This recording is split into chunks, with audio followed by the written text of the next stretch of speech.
हो चुका है, धर्मात्मा दिखना ज़्यादा ज़रूरी हो चुका है धर्मात्मा होने से। क्यों? क्योंकि जो दिखता है वो बिकता है, जाहिर सी बात है। आप जैसा दिखेंगे वैसा ही लोग आपको जज करेंगे। यानी जो प्रवचन रेगुलरली अटेंड कर रहा है, जो भक्ति कर रहा है, वो पूजन कर रहा है, आपकी नज़रों में वो ज़्यादा बड़ा धर्मात्मा है। जो लाइव प्रवचन हॉल में बैठकर प्रवचन सुन रहा है, आपकी नज़रों में वो ज़्यादा धर्मात्मा है। जबकि हो सकता है कि ट्रैवल करते हुए जो ऑनलाइन यूट्यूब पे प्रवचन सुन रहा है उसका ज़्यादा उपयोग लग रहा हो। यानी भक्ति के टाइम पे भी जो नाच रहा है, हम अज्यूम कर लेते हैं कि उसका ज़्यादा रसास्वादन भक्ति का हो रहा है, जबकि हो सकता है कि साइड में बैठ के जो धर्म की सिर्फ बुक खोलकर उपयोग लगा के अर्थ का विचार कर रहा है, उसका ज़्यादा मन लग रहा हो। यानी क्रिया को हमने इतना मुख्य कर दिया है कि परिणाम और अभिप्राय गौण हो जाता है। टेक अवे ये है कि हमारी लाइफ हमारे अभिप्राय डिफाइन करती है, ना ही वो लोग जो हमारी क्रिया को देखकर कुछ भी बात करने लगते हैं। यानी ये खुद को धोखा देने की शुरुआत है। यानी मुझसे मिलने के लिए अन्य चीज़ें करनी पड़ेगी। ओके, अब इनसे आप समझ ही गए होंगे कि मेरे आज 3 मुख्य चीज़ों पर बात करने वाली हूँ मैं। एक क्रिया, दूसरा परिणाम और तीसरा अभिप्राय। अब जब हम 3 शब्दों को सुनते हैं तो सबसे पहले हमारे दिमाग में क्या आता है? क्रिया। क्रिया का अर्थ हम समझ लेते हैं कि चलना, फिरना, खेलना, या फिर इसका उल्टा, बैठना, मौन रहना, उपवास आदि करना। परिणाम का अर्थ हम समझते हैं फल, रिजल्ट, यानी परीक्षा में आपके क्या परिणाम आए। और अभिप्राय का अर्थ हम समझ लेते हैं उद्देश्य, प्रयोजन, यानी ये करने का, कहने का आपका अभिप्राय क्या था, आदि समझ लेते हैं। अब अगर इसके अनुसार अगर यथार्थता का प्रयोग करें तो पहले आता है अभिप्राय, फिर आता है परिणाम और फिर आता है क्रिया। लेकिन स्थूलता से सूक्ष्मता पर विचार करने पर पहले आता है क्रिया, फिर आता है परिणाम और फिर आता है अभिप्राय। यानी अब इसका सैद्धांतिक अर्थ समझना पड़ेगा। तो क्रिया का धर्म अनुसार सैद्धांतिक अर्थ होगा, एक तो मन वचन काया का योग यानी कंपन, वो क्रिया हो गया। परिणाम होगा हमारी आत्मा में उठने वाले मोह, राग, द्वेष, भाव, यानी चारित्रिक गुण की पर्याय। और अभिप्राय हमारा होगा दृष्टि, मान्यता, मंतव्यता, श्रद्धान। अगर एक टर्म में कॉइन करें तो श्रद्धान, यानी सिंपल है, अगर आपकी श्रद्धा सम्यक है तो आप सम्यक दृष्टि, और अगर आपकी श्रद्धा मिथ्या है तो आप मिथ्या दृष्टि। यानी फल पूरा अभिप्राय का लगता है। मुक्ति मार्ग में बढ़ने के लिए सबसे पहले अभिप्राय की भूल मिटानी पड़ेगी, विच इज़ वाई अभिप्राय बिकम्स वेरी इंपॉर्टेंट। अब ये अभिप्राय की महिमा तो देखो, इंद्र, चक्रवर्ती आदि जितने भी सम्यक दृष्टि जीव हैं, उनके अव्रत की दशा में, यानी व्रत का पालन नहीं कर रहे, अव्रत की दशा में प्रचुर भोगों के उदय होने पर भी, यानी भोगों से लिप्त अभी भी है, लेकिन क्योंकि अभिप्राय में वो सुख बुद्धि नहीं है, इसलिए इस सब को भोगने के बाद भी अभिप्राय में सुख बुद्धि नहीं होने के कारण कर्म उनके नहीं बनता, यानी निर्बंध दशा निरंतर रहती है और इसलिए वे सम्यक दृष्टि कहलाते हैं। अब दूसरी ओर हम खुद को देखें तो हम आते हैं, बैठते हैं, शास्त्र खोलते हैं, हम अशुभ भाव से शुभ भाव में जाते हैं, शुभ से अशुभ में जाते हैं, उपयोग कई इधर और चला जाता है, शुभ से अशुभ, शुभ से शुभ चलता रहता है हमारा। अब इस टाइम पे कर्म का बंधन तो निरंतर, आश्रव बंध हमारा होता ही रहता है, यानी हम कितना ही धर्म कर ले बंध तो हमारा होता ही रहता है। लेकिन इसका मतलब बिल्कुल ये नहीं समझना कि हम शास्त्राभ्यास नहीं करें, क्योंकि जब हम पढ़ते भी हैं तब शुभ भाव में जाकर हम शुद्ध भाव तक नहीं पहुंचते हैं, यानी गोल तो हमारा अशुभ से शुभ और शुभ से शुद्ध, लेकिन हम शुद्ध तक नहीं पहुंचते हैं। इसलिए हम क्योंकि अगर शुद्ध तक पहुंच जाते हम तो सम्यक दृष्टि हो जाते, अब वो तो हम हुए नहीं हैं, यानी हम शुभ से शुद्ध तक नहीं पहुँचे हैं। अब अभिप्राय, अब अगर अज्ञानी ये बात सुनता है तो उसको लगता है कि ठीक है, क्रिया और परिणाम में रेगुलेट कर लेता हूँ, बस अभिप्राय की बात है ना तो वो आप डिस्काउंट कर दो, क्रिया परिणाम में राइट रखता हूँ, अभिप्राय को अभी के लिए गौण कर दो। तो उसके लिए पंडित अभय कुमार जी शास्त्री अपने किताब क्रिया, परिणाम और अभिप्राय में 2 तरह के लोगों को कंपेयर करते हैं। एक और तो वो लेते हैं सम्यक दृष्टि, मिथ्या दृष्टि द्रव्यलिंगी मुनि को, और दूसरी ओर वो लेते हैं सम्यक दृष्टि श्रावक या फिर हेमेंद्र आदि को। तो उन दोनों के क्रिया, परिणाम और अभिप्राय को वो एक्सप्लेन करते हैं। जो द्रव्यलिंगी मिथ्या दृष्टि मुनि है, उनका क्रिया क्या हो रहा है? मुनि अनुसार हो रहा है, यानी महाव्रत आदि का पालन कर रहा है, क्रियाकांड सब कर रहा है, अनुयोग और अनुव्रत और महाव्रत सब पालन कर रहा है, यानी क्रिया तो उसकी राइट तरीके से मुनि धर्म अनुसार ही हो रही है।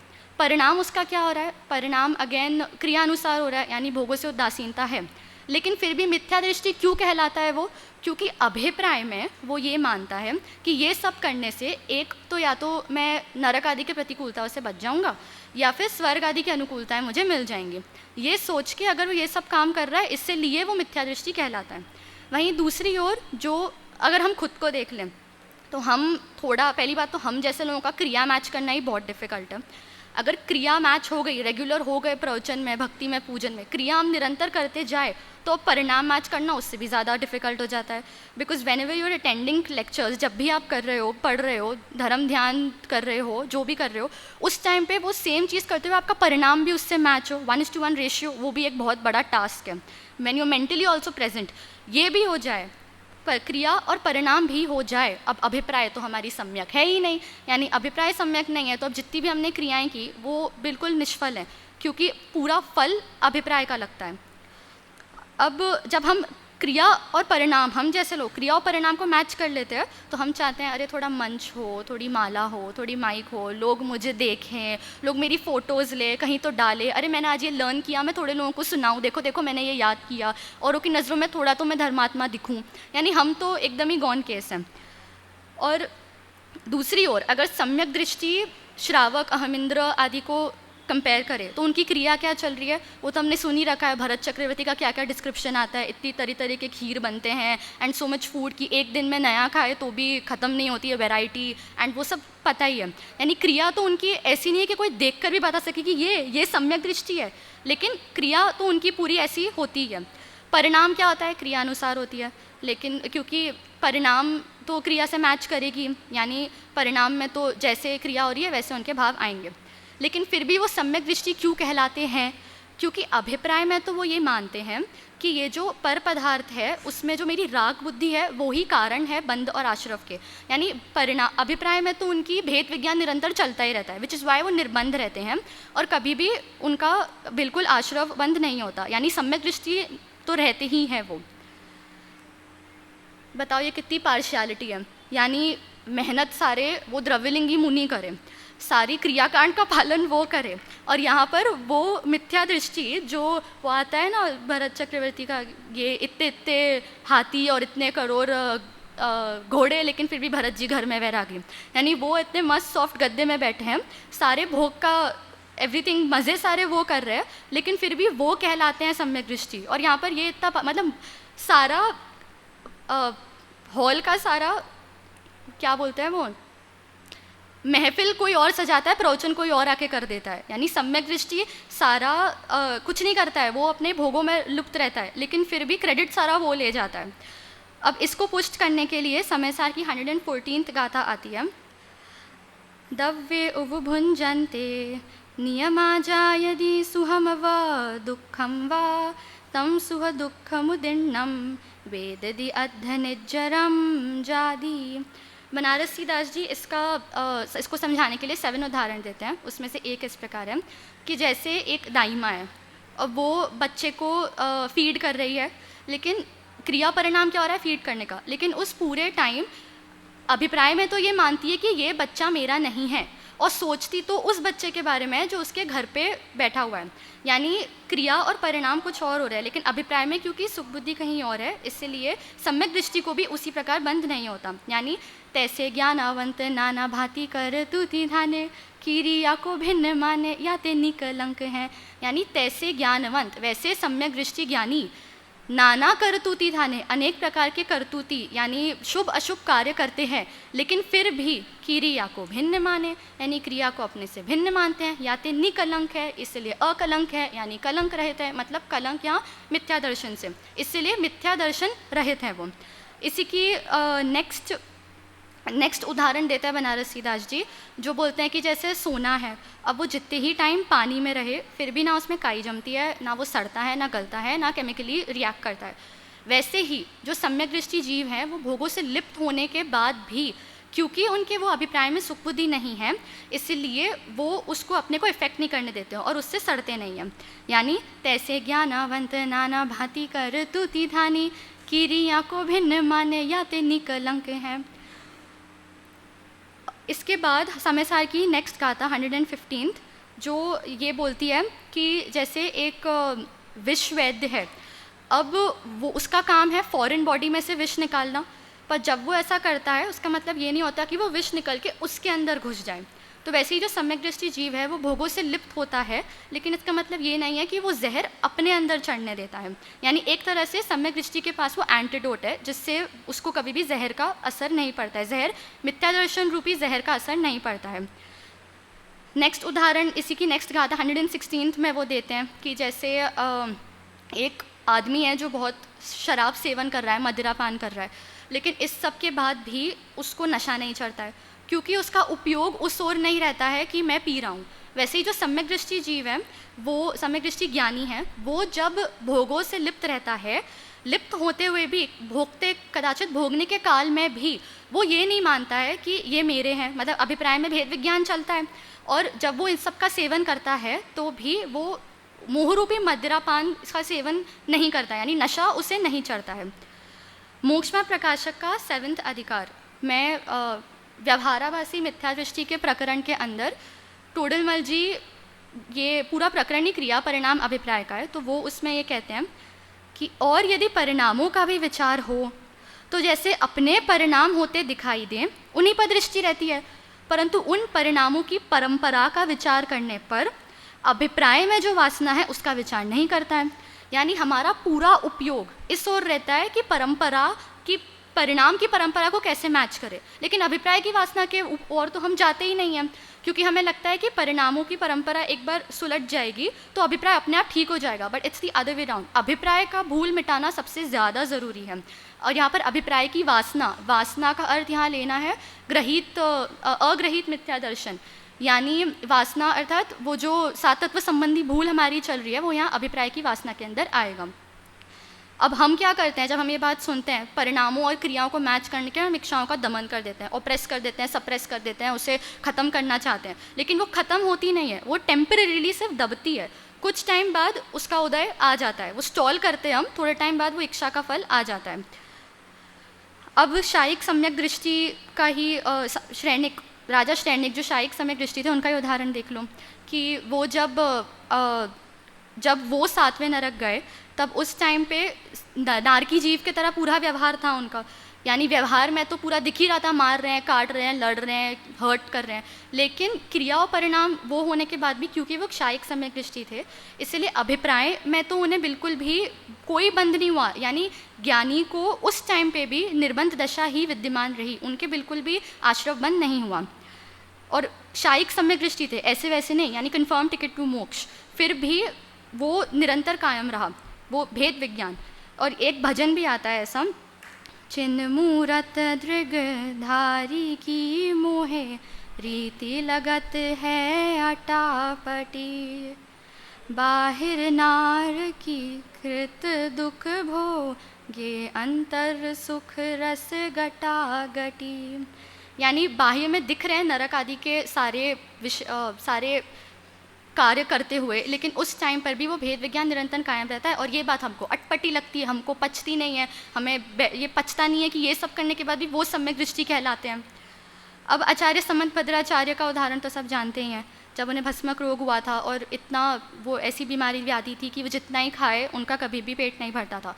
एंड जब उनको ये आचार्य ने सजेशन दिया कि आप मुनि दीक्षा त्याग कर गृहस्थ अवस्था नहीं अपनाओ, बट एक तरह से गुणस्थान तो उनका गिरा ही था, यानी वो अब जितने भी मतों में जा रहे हैं, वो जो भी डिस्क्रिप्शन आता है, वो ये वेश धारण कर रहे हैं कि वो शिवपिंडी में पूजा कर रहे हैं, उस टाइम पर भी पूरा टाइम उनका क्रिया और परिणाम तो दिख रहा था, वो क्रिया परिणाम उनका क्रिया अनुसार था, मतलब दिख रहा था वो सारे कार्य करते हुए, लेकिन उन्होंने वापस मुनि दीक्षा धारण की क्योंकि उस टाइम पर भी उनके अभिप्राय की निष्ठुरता थी। यानी अभिप्राय से उन्होंने कभी ये नहीं माना कि मैं सम्यक दृष्टि नहीं हूँ, मतलब वो भेद विज्ञान निरंतर चल रहा, विच इज़ वाई वो मुनि दीक्षा वापस धारण कर पाए, नहीं तो बहुत ईजी था भ्रमित होना, but still he could do it, क्योंकि उनके अभिप्राय की महिमा इससे ही जगती है, क्योंकि उनका अभिप्राय इतना स्ट्रॉन्ग था। अब इससे एक पॉइंट एक और सिद्ध होता है कि अगर आपको कोई आदमी का दिनचर्या बदलनी है, या फिर अगर उससे आप चाहते हो कि वो आपकी बात माने, तो क्रिया और परिणाम नहीं, आपको उसके अभिप्राय पे जोर देना पड़ेगा। जैसे बच्चे हैं, अब हम जब घर पे रहते हैं तब हमें सिखाया जाता है कि रात्रि भोजन नहीं करना चाहिए, रात को कुछ खाना नहीं चाहिए, छना हुआ जल पीना चाहिए। इस सब के बाद भी अगर वो संस्कार हमारे अंदर तक वास्तव में पहुंच चुके हैं, तो हम जब फ्यूचर में कहीं बाहर जाएं, पढ़ने जाएं, ऑफिस स्पेस, वर्क स्पेस, कहीं पर भी जाएं, रेस्टोरेंट में खाने भी जाएं, तो हम हमारी परंपरा का पालन करेंगे। लेकिन अगर थोड़ा सा भी हम वो चीज़ हमारे अंदर तक, अभिप्राय तक नहीं घुसी है, तो हम भ्रमित हो जाएंगे, हम फ्यूचर में वापस अपनी कुकार्य चालू कर देंगे। और अगर फिर भी वो अभिप्राय तक बात पहुंच चुकी है, तो हमारे जैसे और 2 लोगों को कन्वर्ट करके ले आएंगे। निष्कर्ष ये कि किसी भी कार्य को करने के लिए सही क्रिया, उचित परिणाम और स्पष्ट अभिप्राय चाहिए। अब प्रश्न ये उठता है कि इतने सब के बाद भी मैं ये सब तो मैंने सुन लिया, मैं समझ गया, लेकिन अब मैं बदलूँ कैसे? अभिप्राय को मैं कैसे बदलूँ? क्रिया परिणाम तो बदलती दिखती है, लेकिन अभिप्राय तक कैसे पहुँचे?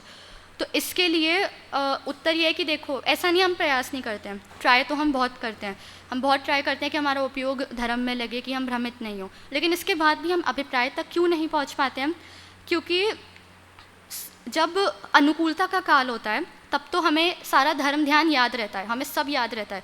थोड़ी सी प्रतिकूलता आती है और हम सब भूल जाते हैं, everything goes away, vanish, puff, gone. इतनी सी प्रतिकूलता आई और हम सब जो धर्म ध्यान किया होता है सब सपाट हो जाता है, याद क्या रहता है? लेकिन उसने मुझसे ऐसा क्यों कहा था, बस ये याद रहता है। ये नहीं याद रहता कि मैं एकाकी एकत्व लिए, वो सब एवरीथिंग गॉन। इसके लिए अष्टपहड़ में से मोक्ष पहाड़ के अंदर एक 63वीं गाथा आती है, जो है मूल प्राकृत में, मैं संस्कृत में कहती हूँ, सुखेन भवितव्यम ज्ञानम दुखे जाते विनश्यति तस्मात् यथा बलम योगी आत्मानं दुःखै भावयेत्। कि सुखेन भवितव्यम ज्ञानम, कि सुख के काल में, अनुकूलता के काल में जब हम धर्म ध्यान करते हैं तब हमें सब भेद विज्ञान याद रहता है, लेकिन दुखे जाते विनश्यति, इतना सा दुख आता है और हम सब भूल जाते हैं क्या याद किया था। तस्मात् यथा बलम योगी, इसलिए योगी कहते हैं कि आत्मानं दुःखै भावयेत्, कि जब आत्मा का ध्यान, तपस्रण आदि के साथ आत्मा का ध्यान करना चाहिए। यानी हमारा तत्व विचार मूल है। हम अगर ये सब पढ़ भी रहे हैं, फिर भी हमारे क्रिया और अभिप्राय में आने के बाद भी अभिप्राय तक बात क्यों नहीं घुस रही है? क्योंकि हम 1 वीक में एक बार, 2-3 वीक में एक बार तत्व चिंता, तत्व सामायिक आदि करते हैं, लेकिन उस टाइम पर भी वो टेम्परेरी होता है। कुछ टाइम बाद हमारे वो कंसिस्टेंसी नहीं होती है और वो रेगुलरिटी नहीं होती है, इसलिए वो बात अंदर तक घुसती नहीं है, वो हमारा वे ऑफ थिंकिंग नहीं बनता है, चिंतन धारा तक नहीं पहुंच पाती है बात। हम जब हम प्रतिकूलता में होते हैं तो हमें ठोक ठोक कर याद दिलाना पड़ता है खुद को, फिर धर्म ध्यान में जाना पड़ता है जिससे कि वो आत्मिक शांति हो। विच इज़ वाई अभिप्रायता के बाद जाना बहुत ज़रूरी है। यानी एक तरीके से देखें तो जो अभिप्राय है वो श्रद्धा है, जो परिणाम है वो ज्ञान है, और जो क्रिया है वो चारित्र है। यानी अभिप्राय हुआ हमारा सम्यक दर्शन, परिणाम हुआ सम्यक ज्ञान, और क्रिया हुआ सम्यक चारित्र। यानी श्रद्धा आँखें हैं और क्रिया पाँव है। श्रद्धा के बिना क्रिया अंधी, और क्रिया के बिना श्रद्धा लंगड़ी, और दोनों का रास्ता एक दूसरे से होके जाता है। यानी अगर हमें मुक्ति मार्ग में आगे बढ़ना है तो हमें सबसे पहले हमारा क्रिया, परिणाम और अभिप्राय को मैच करना पड़ेगा। एंड सर्वप्रथम अभिप्राय का मूल, अभिप्राय जो हमारा खोटा है उस पर विचार करना पड़ेगा। अब अगर ये बात मेरे अभिप्राय तक पहुँची है तो क्रिया परिणाम में दिख गई होगी, और मैं मानती हूँ कि मेरे अभिप्राय तक, आपके अभिप्राय तक, ये मेरे अभिप्राय से आपके अभिप्राय तक ये विषय पहुँच चुका है। इसी मंगल भावना से मैं विराम लेती हूँ। जय जिनेन्द्र।